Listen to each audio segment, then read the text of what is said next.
Nama saya Warni Fidanti Sendata dengan NIM 859877547. Saya mahasiswa dari program studi Pendidikan Guru Sekolah Dasar di Universitas Terbuka Sentra Layanan Universitas Terbuka Salut Prawira Gunung Sitoli. Pada kesempatan ini, saya akan melakukan praktikum IPA dengan materi jenis dan bentuk gelombang. Praktik ini saya lakukan untuk memahami bagaimana arah rambat dan getarannya, serta bagaimana bentuk gelombang yang akan dihasilkan dari berbagai media seperti tali, selinki atau pegas mainan, dan air. Praktik ini adalah salah satu pemenuhan tugas saya dalam mata kuliah praktikum IPA di SD. Baik, tujuan saya melakukan praktik ini adalah yang pertama, untuk mengetahui jenis gelombang, yaitu gelombang transversal, gelombang longitudinal, dan gelombang permukaan air. Yang kedua, untuk mengamati hasil dan bentuk gelombang yang muncul pada setiap media yang saya gunakan. Kemudian yang ketiga, untuk memahami hubungan antara getaran, media perambatan, dan bentuk gelombang yang dihasilkan. Dan yang keempat adalah untuk menunjukkan bahwa gelombang memindahkan energi, bukan memindahkan zat. Alat dan bahan yang akan saya gunakan dalam percobaan ini adalah tali, kemudian selinki atau pegas mainan, kemudian baskom berisi air, dan besi pipi. Jenis gelombang dalam praktikum yang akan saya lakukan ini ada 3. Yang pertama yaitu gelombang transversal pada tali. Yang kedua, gelombang longitudinal pada selinki atau pegas mainan. Dan yang ketiga adalah gelombang permukaan air. Yuk kita mulai pengamatannya. Yang pertama, gelombang transversal. Pada percobaan ini, saya akan menggunakan tali panjang. Salah satu ujung tali ini akan saya ikatkan pada tiang, sementara ujung lainnya akan saya pegang dan akan saya naik turunkan secara berulang.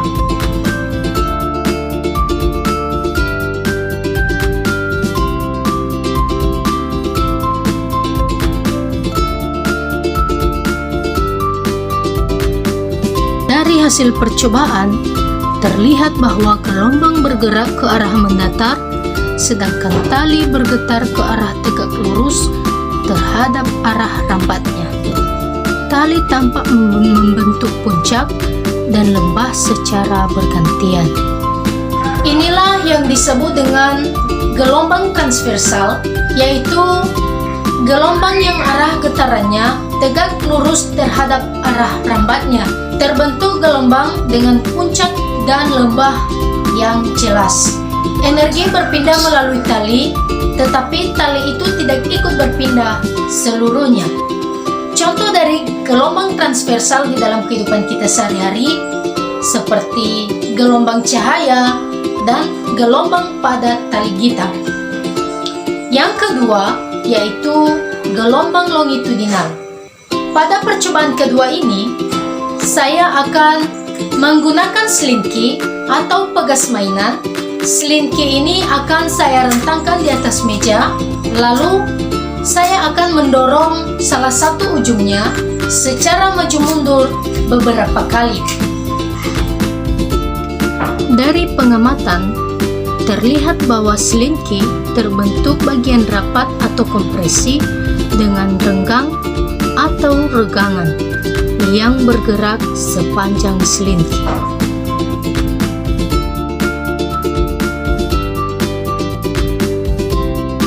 Terlihat gelombang rapatan dan renggangan yang bergerak maju sepanjang pegas.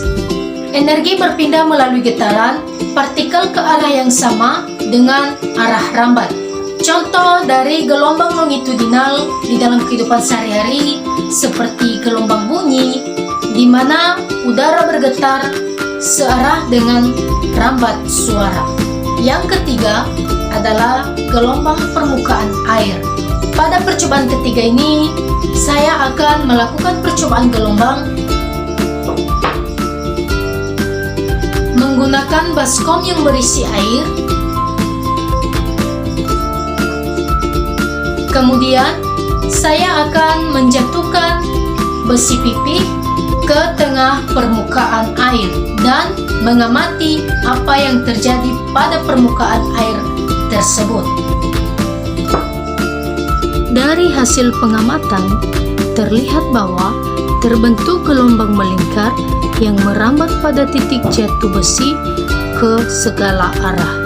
Partikel air bergerak naik turun dan maju mundur sehingga gelombang ini merupakan kombinasi antara gelombang transversal dan longitudinal.